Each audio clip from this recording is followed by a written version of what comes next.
অহংকার ও সংস্কারের মধ্যে পার্থক্য আছে বন্ধু। অহংকার অপরকে মাথা নত করিয়ে আনন্দিত হয় এবং সংস্কার নিজে মাথা নত হয়ে আনন্দিত হয়। নমস্কার, আমি সন্দীপ, অ্যাস্ট্রোলজার সন্দীপ ইউটিউব চ্যানেলে আপনাদের স্বাগতম। আজকের আমাদের যে আলোচ্য বিষয়, মেষ রাশি বা মেষ লগ্নের জাতক জাতিকাদের 2024 ফেব্রুয়ারি থেকে মার্চ কেমন যাবে, আজকে আমাদের আলোচ্য বিষয়। দেখুন, এই ভিডিওতে মেষ রাশি বা লগ্নের জাতক জাতিকাদের স্বাস্থ্য, এডুকেশন, প্রেম এবং বিবাহিত জীবন ও আপনার ভাগ্য, কেরিয়ার কীরকম যাবে সে বিষয়ে আলোচনা করব এবং শেষে আমাদের কি অচূক উপায় ফলো করতে হবে সে বিষয়ে কিন্তু বিস্তারিত আলোচনা করব। চলুন ভিডিওটি শুরু করা যাক। গোচরে গ্রহের অবস্থান এই প্রকার: মেষ লগ্ন বা রাশিতে বৃহস্পতিদেব বিরাজ করছে এবং ষষ্ঠভাবে অর্থাৎ কন্যা রাশিতে কেতুদেব অবস্থান করছে এবং নবমভাবে অর্থাৎ ধনু রাশিতে শুক্রদেব অবস্থান করছে এবং আপনার দশমভাবে অর্থাৎ মকর রাশিতে রবি, বুধ ও মঙ্গলদেব 6 ফেব্রুয়ারি থেকে অবস্থান করছে এবং আপনার দ্বাদশভাবে অর্থাৎ মীন রাশিতে রাহুদেব অবস্থান করছে। চলুন দেখব আমরা কি মেষ লগ্ন বা মেষ রাশির জন্য বলবো। আগামী যে সময়টা আপনাদের খুব ভালো হতে চলেছে, কারণ এই 1.5 বছর পর এইরকম স্থিতি কিন্তু তৈরি হতে চলেছে। রাশির স্বামী মঙ্গল উচ্চস্থ 6 ফেব্রুয়ারি থেকে উচ্চস্থভাবে আপনার যাচ্ছে মকর রাশিতে এবং এতে মঙ্গল কিন্তু কুলদীপক যোগ ও রুচক নামক যোগ তৈরি হচ্ছে। এই দশমভাবে কুলদীপক যোগ এবং রুচক নামক যোগ তৈরি হতায় আপনার নতুন কর্মপ্রাপ্তির যোগ কিন্তু ঘটাবে মেষ রাশি এবং মেষ লগ্নের। বিশেষ করে বলবো যারা মেষ লগ্ন বা মেষ রাশি জাতক জাতিকার জন্য গভর্নমেন্ট জব পাওয়ার কিন্তু প্রবল সম্ভাবনা লক্ষ্য করা যাচ্ছে। বিশেষ করে অ্যাডমিনিস্ট্রেটিভ ডিপার্টমেন্ট, এডুকেশন ডিপার্টমেন্ট এবং ইঞ্জিনিয়ারিং ডিপার্টমেন্ট, এছাড়াও যারা আপনার জমি সংক্রান্ত অর্থাৎ প্রপার্টি রিলেটেড বিষয় নিয়ে কাজ করে তাদের জন্য কিন্তু এই সময়টা খুব ভালো হতে চলেছে।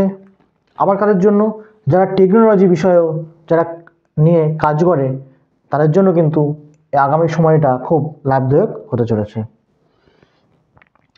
দেখুন, লগ্নপতির অবস্থান ভালো, উচ্চস্থভাবে গেছে, অর্থাৎ আপনার শরীর স্বাস্থ্যের দিক থেকে শুভ, তেমন কোনো সমস্যা নেই। তবে কিছুটা বলবো, যেহেতু মঙ্গলের দৃষ্টি চতুর্থে পড়ায় কিছুটা রাগজেদ হওয়ার সম্ভাবনা কিন্তু লক্ষ্য করা যাচ্ছে। এবার আসা যাক আমাদের পঞ্চমপতি রবি দশমভাবে অবস্থান করছে 14 ফেব্রুয়ারি থেকে কিন্তু একাদশভাবে অর্থাৎ কুম্ভ রাশিতে অবস্থান করবে। এর ফলে রবি নিজের স্বরাশিতে দৃষ্টি দেবে পঞ্চমভাবে একাদশে বসে এবং বৃহস্পতি দৃষ্টি কিন্তু পঞ্চমভাবে পড়ছে। এখন এই দিনগুলিতে বলবো যেসব এক্সাম আছে, বিশেষ করে নিট এক্সাম, ইউপিএসসি এক্সাম এবং স্টেট লেভেলের এক্সাম, এছাড়াও যেসব এক্সাম আছে সবগুলোর ক্ষেত্রেই বলবো মেষ রাশি বা মেষ লগ্নের জাতক জাতিদের ক্ষেত্রে কিন্তু খুব ভালো এক্সাম হতে চলেছে এই সমস্ত এক্সামগুলো। এবং আমরা দেখুন পঞ্চম ভাব থেকে আমরা কী কী দেখি, প্রেমজ বিষয়েও কিন্তু আমরা পঞ্চম ভাব থেকে দেখি, সন্তানের জায়গাও কিন্তু আমরা পঞ্চম ভাব থেকে দেখি। সেক্ষেত্রে বলবো 14 ফেব্রুয়ারি থেকে পঞ্চমপতি দৃষ্টি পঞ্চমে পড়ছে, নিজের ঘরের দৃষ্টি পড়ায় এবং বৃহস্পতির দৃষ্টি পঞ্চমভাবে পড়ছে। এতে প্রেম, ভালোবাসা ও সন্তানের দিক থেকে কিন্তু খুব ভালো সময় আপনাদের জীবনে কিন্তু বয়ে আনবে। তবে এখানে শনির দৃষ্টিও যদি লক্ষ্য করেন পঞ্চম ভাবে পড়ছে এবং মঙ্গলের অষ্টম দৃষ্টিও কিন্তু পঞ্চম ভাবে পড়ছে। তবে কিছুটা যেটা আমাদের বলার সেটা কিছুটা দেখবেন আপনার প্রেমজ সম্পর্কে কিছুটা মিসআন্ডারস্ট্যান্ডিং হওয়ার কিন্তু সম্ভাবনা লক্ষ্য করা যাচ্ছে। সেই দিক থেকে একটু সচেতনতা অবলম্বন করতে হবে, আপনাদের ব্যালেন্স করতে হবে। চলুন এবার আসা যাক দ্বিতীয়পতি ও সপ্তমপতি শুক্র এখন ধনু রাশিতে অবস্থান করছে। শুক্রদেব 12ই ফেব্রুয়ারি থেকে মকর রাশিতে চলে যাবে। এক্ষেত্রে বলবো আপনার সপ্তম ভাব থেকে আমরা দেখি বিজনেস সে জায়গা এবং বিবাহিত জায়গা, দাম্পত্য জীবন, অর্থাৎ আপনার উভয় ক্ষেত্রেই কিন্তু বিজনেস ও দাম্পত্য বিষয়ে কিন্তু আপনার খুব ভালো সময় যাবে। এবং যদি আপনি শেয়ার মার্কেট জাতীয় কোনো বিজনেস করেন সেই ক্ষেত্রেও কিন্তু আপনার খুব লাভদায়ক হওয়ার সম্ভাবনা কিন্তু লক্ষ্য করা যাচ্ছে আগামী দিনগুলোতে, ফেব্রুয়ারি টু মার্চ। এবার নবমপতি বৃহস্পতি দেখুন ভাগ্যপতি 1 মে 2024 পর্যন্ত কিন্তু এই বৃহস্পতিতে অবস্থান করবে। অর্থাৎ নবমপতি লগ্নে অবস্থান করায় আপনার ভাগ্যের কিন্তু সহায়তা পাবেন। এবং দশমপতি ও একাদশপতি শনি একাদশে অবস্থান করছে, যেমন কর্ম এবং আয়ের দিকটা খুব খুব ভালো সময় লক্ষ্য করা যাচ্ছে। হ্যাঁ, একাদশ ভাব থেকে দেখুন আমরা ইচ্ছা পূরণের জায়গাও দেখি।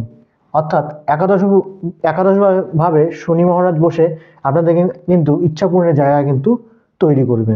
তাহলে আমরা দেখলাম মেষ লগ্ন বা মেষ রাশি জাতক জাতিকাদের 2024 ফেব্রুয়ারি থেকে মার্চ কেমন হতে চলেছে।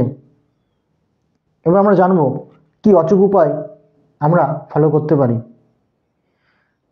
দেখুন হনুমান চল্লিশা পাঠ করতে হবে এবং প্রত্যহ সূর্যদেবকে জল তর্পণ করতে হবে। ভিডিওটি কেমন লাগলো কমেন্ট সেকশনে অবশ্যই জানাবেন। ভিডিওটি ভালো লেগে থাকলে লাইক, কমেন্ট, শেয়ার এবং সাবস্ক্রাইব অবশ্যই করবেন। ভালো থাকবেন, সুস্থ থাকবেন, ধন্যবাদ।